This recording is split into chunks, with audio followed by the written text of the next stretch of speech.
What's going on, guys? Otaku Gains here, and today we're going to be reacting to CBR.com's The Top 10 Deadliest Naruto Villains Ranked. Number 10. Sasori. Sasori belongs to the Akatsuki and serves as an invaluable asset to the organization. He facilitates the operation of numerous missions with his prowess in manipulating puppets. Because he turns the third Kazekage into a puppet, he can manipulate iron sand. Sasori also has a puppet called Hiruko, which acts as a shell of armor to shield himself from attacks. Sasori even turns himself into a puppet, so even if his opponents break him, he can repair himself to improve his durability.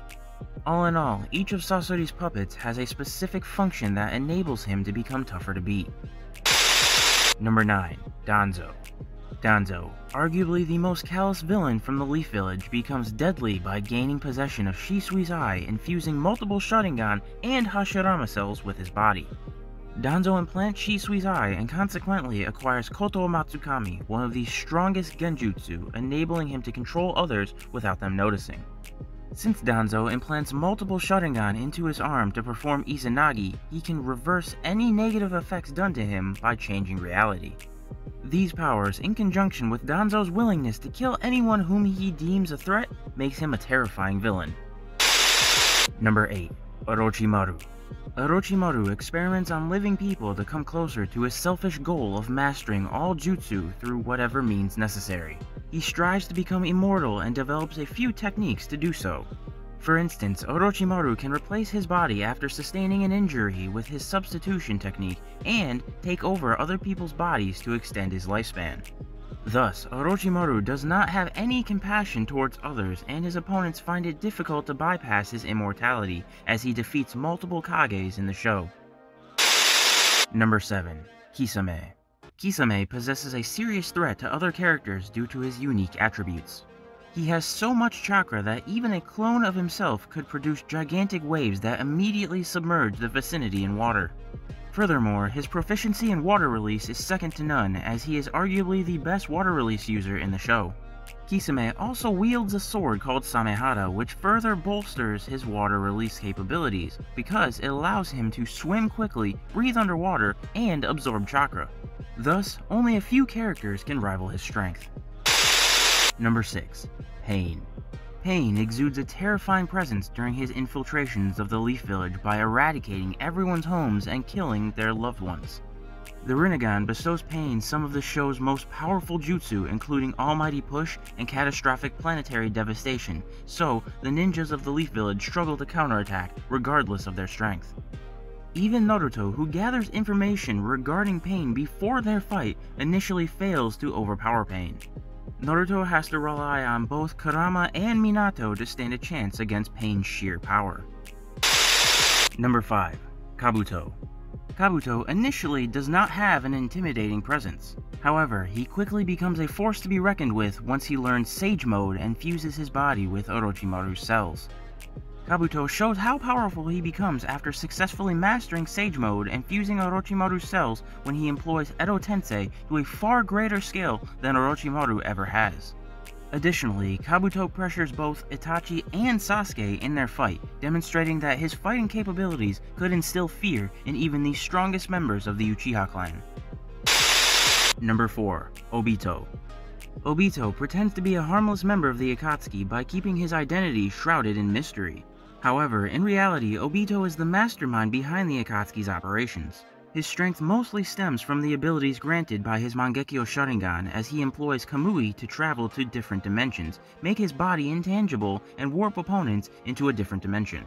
Obito also uses Izanagi to reverse the effects of any destructive attack that puts his life at risk. Thus, most characters do not manage to pinpoint Obito's weaknesses. Number 3. Sasuke. Sasuke often allows his emotions to control him, so when hatred occupies the forefront of his mind, he fixates his focus on killing anyone who dares to stand in his way. He gains invaluable abilities every time his ocular powers evolve, acquiring Amaterasu, Susanoo, and by the end of the show, the Rinnegan's powers, including Catastrophic Planetary Devastation. Sasuke becomes so powerful that even Madara can't keep up with his speed. Simply put, Sasuke's strength in conjunction with his fierceness makes him an intimidating opponent. Number 2. Madara. Madara does not disappoint viewers ever since his first appearance on the battlefield during the 4th Great Ninja War. He shows the disparity in power between him and the Shinobi Alliance by dominating every fight he participates in. Madara continues to gain strength throughout the war as he transforms out of his Edo Tensei form to his normal self and goes on to obtain 2 Rinnegan and a Rene Sharingan.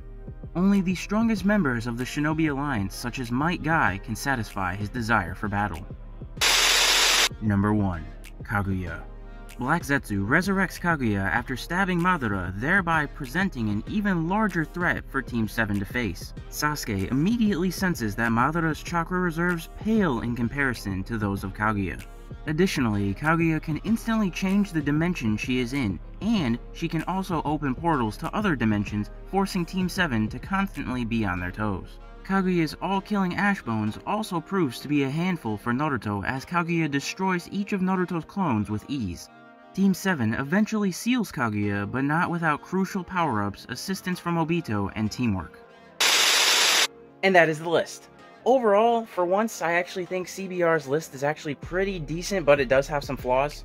Because this list is the 10 deadliest Naruto characters, I definitely feel like it should be basing it off, like, strength. So then that leads to thinking about the order of this list. So for example, starting off, is Danzo stronger than Sasori? I'd say so.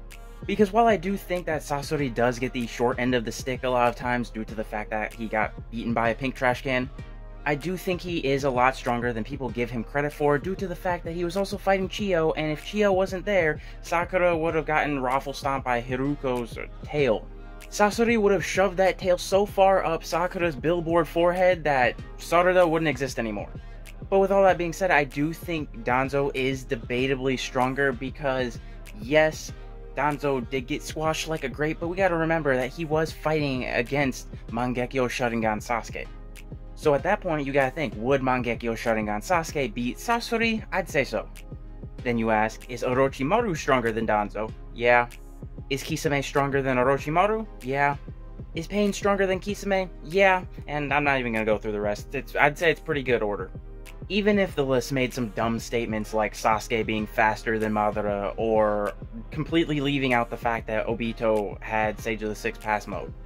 They also left out a character which I would say is debatably stronger than Sasori, and that is Deidara. I feel like Deidara is really underrated as a villain, especially with that little nano bomb technique that he has. It's literally little microscopic bombs that you can't see that blow you up from the inside. I think that's pretty overpowered. And Sasuke only got around it because of Sharingan. If he didn't have his Sharingan, it would have been over. I also feel like they theoretically left Itachi out of this list, and yes, you could argue that Itachi is quote-unquote theoretically not a villain, but at the end of the day, if you want to make that argument, you could say the same thing about Sasuke. Sasuke's now a good guy, but for majority of the series he was a villain, therefore he's on this list. You could say the same thing about Itachi. We found out he was a good guy, but majority of the series he was a villain, so he should be on this list. But anyway, that's my thoughts on this list. Let me know in the comments what you guys think about this list.